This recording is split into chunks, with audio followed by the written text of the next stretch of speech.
Good morning বন্ধুরা, আমি স্বপ্না চলে এসেছি তোমাদের সঙ্গে নতুন একটা ভিডিও নিয়ে।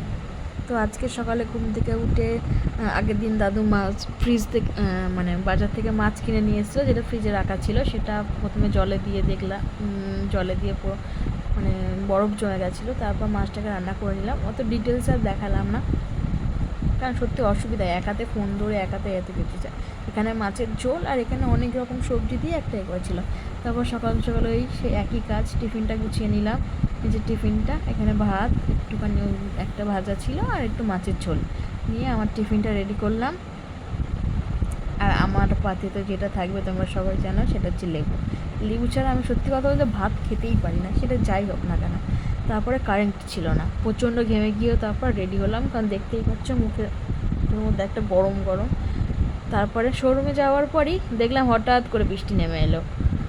আর এই বৃষ্টি, যখন আসবো তখন বৃষ্টি, ফের যখন যাব তখন বৃষ্টি। বৃষ্টিটা এত বাজে একটা বৃষ্টি শুরু হয়েছে না, কি বলবো। অনেকক্ষণ ধরে বৃষ্টিটা বাইরে বসে বসে দেখছিলাম, বাইরেটা নয় সোফায় বসে বসে একটু দেখছিলাম যে বৃষ্টিটা কীরকম। এই তো অনেকক্ষণ ধরে বৃষ্টিটা দেখার পর কী আর করবো, চুপচাপ এক জায়গায় বসে থাকতেও ভালো লাগে না, এই বৃষ্টির মধ্যে কাস্টমারও আসছে না।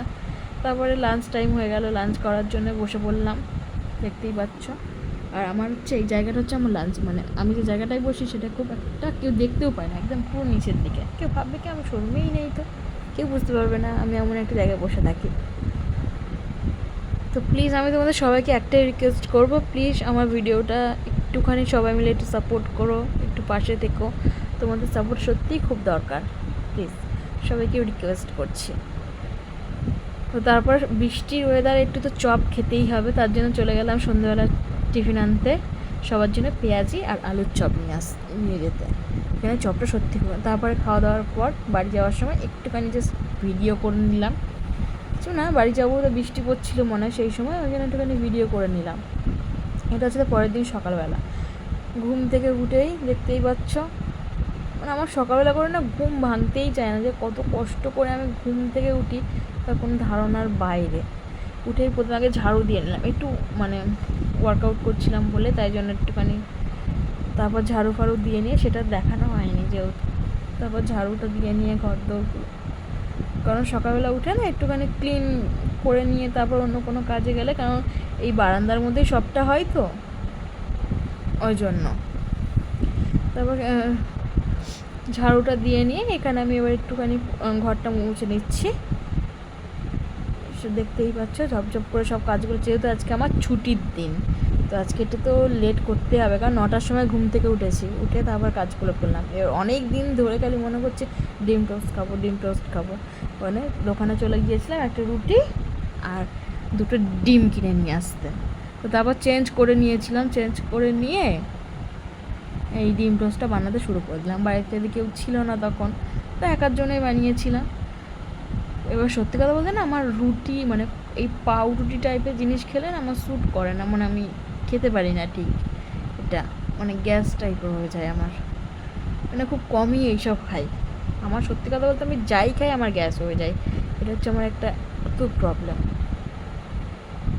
তারপর ডিম টোস্টটা ভালো করে করে নেব, কারণ এখন দেখে না ডিম টোস্টটা দেখে মনে হচ্ছে আর একটা হলে ভালো হতো, খুব মানে লোভ লাগছিলো। একদম ভালোই হয়েছিলো, আমি হয়তো মশলা ফশলা কোনো কিছু দিইনি, প্লেনভাবে ডিম টোস্টটা বানিয়েছিলাম, খেয়ে নিয়েছি। আর সত্যি কথা বলতে যেদিন বাড়ি থাকি না, কী কাজ করবো সারাক্ষণ, মানে ল্যাদ খেয়েই যাই আমি, আমার যেন কোনো কিছুই ভালো লাগে না। সারাক্ষণ ঘুমিয়ে একবার এখানে গিয়ে শুচ্ছি, একবার ওখানে শুচ্ছি। সেদিন 9টা সাড়ে 9টার সময় ঘুম থেকে উঠে এই তারপর এই কাজ বাজগুলো করলাম। তো সেই দিন আগের দিন মাছটা এই সকাল সন্ধ্যেবেলা খেয়ে না মাঝে মাঝে ভালো লাগে না, মনে হয় না একটুখানি ডাল এসব কিছু হলে তারপর মনে হয় সুবিধা হয়, ওই জন্য। এই দেখছো ডিম টোস্টের সঙ্গে একটুখানি সস নিয়ে নিয়েছি, এবার খাওয়া যাক। তারপরে কিছুক্ষণ পর দাদু চলে এলো, যেহেতু আমি এবারে জন্মাষ্টমী পুজো করবো, আমার খুব ইচ্ছা আমি জন্মাষ্টমী পুজো করবো, তার তোড়জোড় আজকে আমি 1 মাস ধরে নিচ্ছি, কোনটা কখন কী হবে না হবে।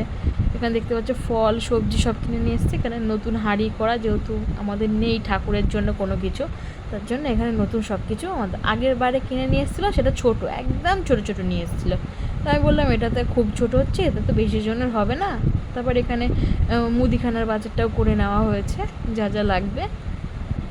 আর আমি সত্যি খুব এক্সাইটেড, কারণ আমি ফার্স্ট টাইম জন্মাষ্টমী করবো। তারপর এখানে দেখতে পাচ্ছি এখানে দাদু আম নিয়ে এসেছিলো, আম ডাল করেছিলাম, আলু ভেজেছিলাম, একটু শাক ভেজেছিলাম। তো তারপর এখানে দেখতে পাচ্ছি যেহেতু আমাদের মানে বাজারে একটা ব্যবসা রয়েছে, সেখানের জন্য এখানে নারকেল,